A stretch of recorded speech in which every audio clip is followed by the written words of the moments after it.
Ganito kalutong naman ang fried chicken ang ating lutuin. Tara, samahan mo ako.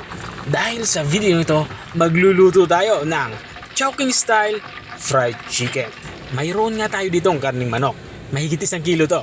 Bali pinaghalo ko yung leg part sa thigh part. Ang gagawin natin dito ay iba-brine muna natin ito. Makakatulong yung pagbabrine para mas maging juicy yung kinalabasan ng ating lulutuing fried chicken.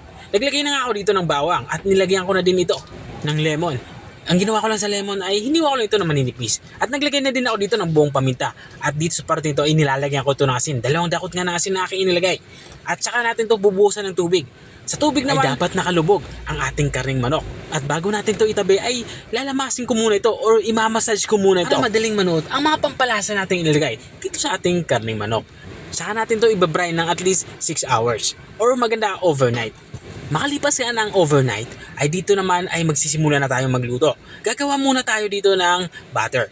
Ang unang inilagay ko nga ang ating harina. At sinundan ko naman to ng cornstarch. At dito ay naglalagay ako ng black pepper powder. At naglagay na din ako dito ng garlic powder at itong ating onion powder. At para maging mamula-mula yung kinalabasan ng ating fried chicken, naglagay ako dito ng paprika. At sinabayan ko na din ito ng asin para may lasa naman.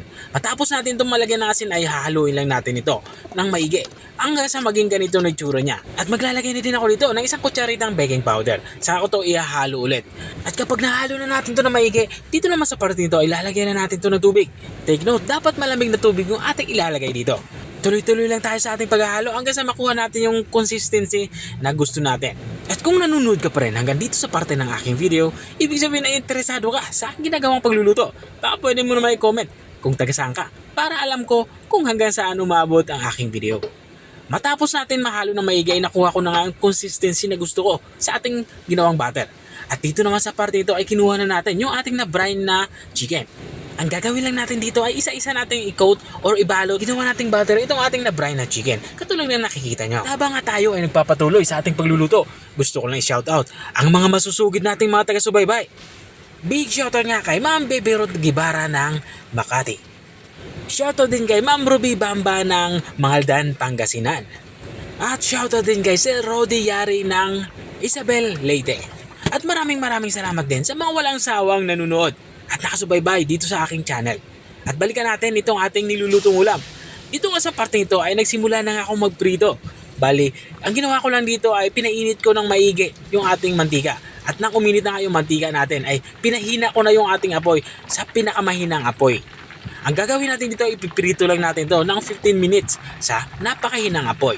At makalipas ka ng 15 minutes ay ganito na yung itsura niya. Kung nakikita nyo nga, sobrang lutong na nga at namula-mula na nga itong ating nilutong fried chicken.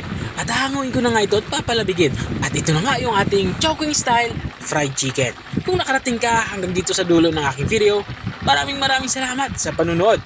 Kung nagustuhan mo naman yung bago nating recipe ibinahagi, baka pwede mo naman to i-share. O siya, hanggang dito na lang ako.